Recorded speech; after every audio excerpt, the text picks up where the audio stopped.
Buenos días, queridos hermanos. Nuestro amado Jesucristo en el Evangelio de Juan 14:27 nos dice: La paz os dejo, mi paz os doy, yo no os la doy como el mundo la da, no se turbe vuestro corazón ni tenga miedo. Ese consejo debe ser otra de nuestras máximas de vida como hombres y mujeres de fe en nuestro Señor Jesucristo.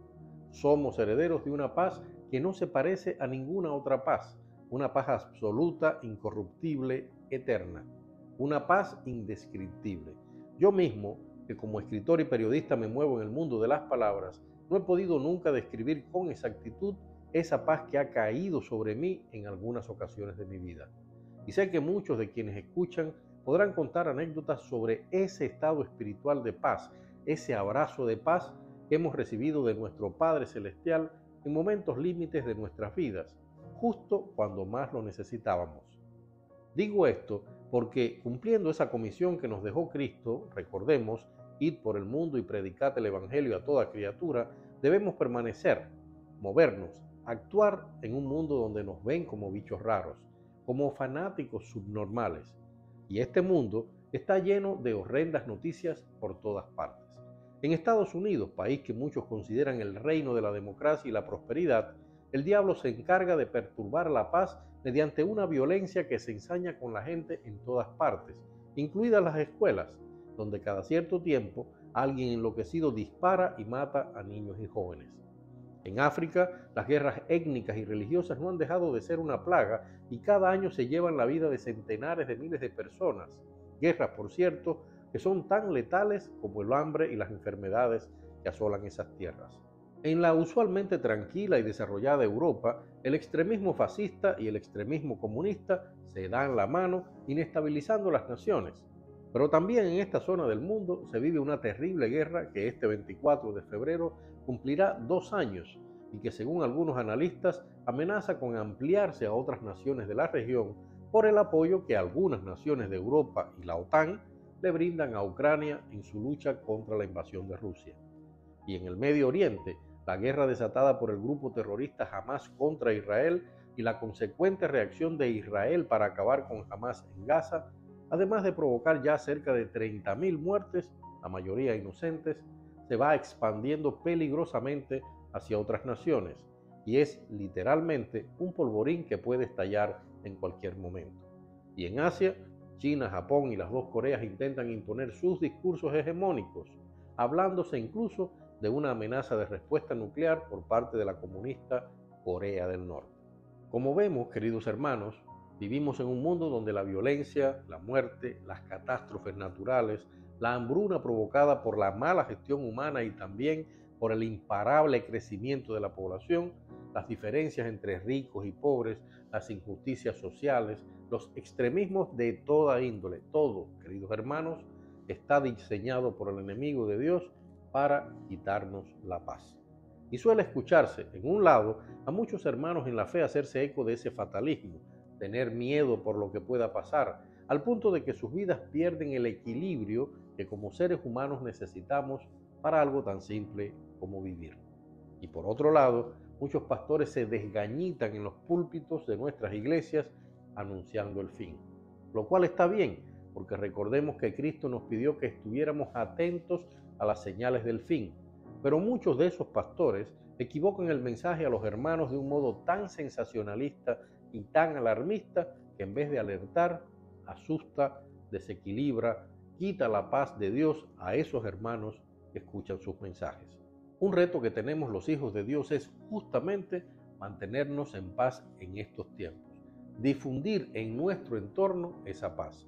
Y ahí tenemos el ejemplo de Jesucristo. No recuerdo que en ningún instante de su ministerio Cristo perdiera esa paz. Y las únicas veces en que su carnalidad intentó imponerse a su espiritualidad, corrió a los pies del Padre Celestial y volvió a llenarse de esa paz única que, igual que cualquier otro de los atributos de Dios, sobrepasa todo entendimiento. Mucho se debate sobre el fin de los tiempos, y realmente cuando leemos Apocalipsis nos erizamos de terror como seres humanos, pero como hijos de Dios, si nos hemos esforzado en cumplir lo que nos pidió hacer Dios a través de sus profetas, de Cristo y de los apóstoles, entonces podemos estar tranquilos, descansados, seguros y rodeados sobre todo de esa paz sencilla que da primero saber que elegimos el camino correcto al entregar nuestras vidas a Jesucristo. Es decir, queridos hermanos, entregamos nuestras vidas a quien vencerá esa batalla del fin de los tiempos. En segundo lugar, podemos estar en esa paz si no nos hemos tragado el mensaje de salvación que Cristo nos pide esparcir por donde quiera que vayamos. Y es simple, porque esa guerra del fin del mundo será básicamente una guerra por las almas, y nosotros, al entregarnos a Cristo, asumimos la responsabilidad de ser soldados del reino de Dios, y nuestro papel en esta tierra es defender ese reino. Ojo, no sembrando el odio como muchos dicen que hacemos, no sembrando las divisiones entre los hombres, ustedes pecadores allá y nosotros los puros acá.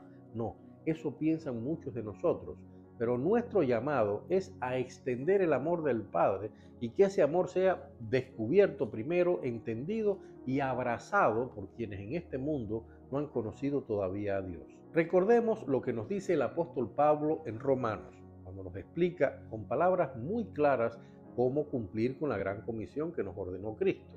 Allí en Romanos 10, del 13 al 15, nos habla: todo el que invoque el nombre del Señor será salvo. Ahora bien, ¿cómo invocarán a aquel en quien no han creído? ¿Y cómo creerán en aquel de quien no han oído? ¿Y cómo oirán si no hay quien les predique? ¿Y cómo predicarán sin ser enviados?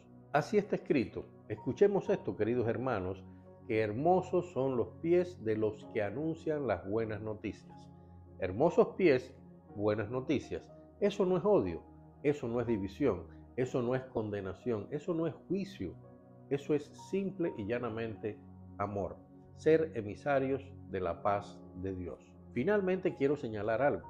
Cuando Dios inspiró a algunos hombres para que escribieran los libros de la Biblia, algunos de ellos ya decían que vivían en el fin de los tiempos, y han pasado más de 2000 años. En aquel tiempo ya sucedían muchas de las tragedias que hoy decimos son señales de los tiempos finales. Hoy, por si no bastara, nos enteramos en segundo de todo lo que pasa en el mundo, especialmente de las tragedias. Pero repito, muchísimas de las tragedias que vemos hoy vienen pasando desde hace miles de años. La pregunta que como hijos de Dios debemos hacernos es: ¿y qué importa que así sea? Yo estoy preparado para esos tiempos finales. Primero, porque estoy alerta. Segundo, porque hice la elección correcta y camino cada día, aun cuando sea con mis imperfecciones y mis pecados, hacia los brazos amorosos del que creó este mundo y es dueño y señor del tiempo. Y tercero, porque camino de la mano de Jesucristo, ese mismo al que entregué mi vida y que, amoroso, aquí a mi lado, me dice: tú tranquilo, hijo mío, recuerda, la paz os dejo, mi paz os doy, yo no os la doy como el mundo la da. No se turbe vuestro corazón, ni tenga miedo. Dios los bendiga.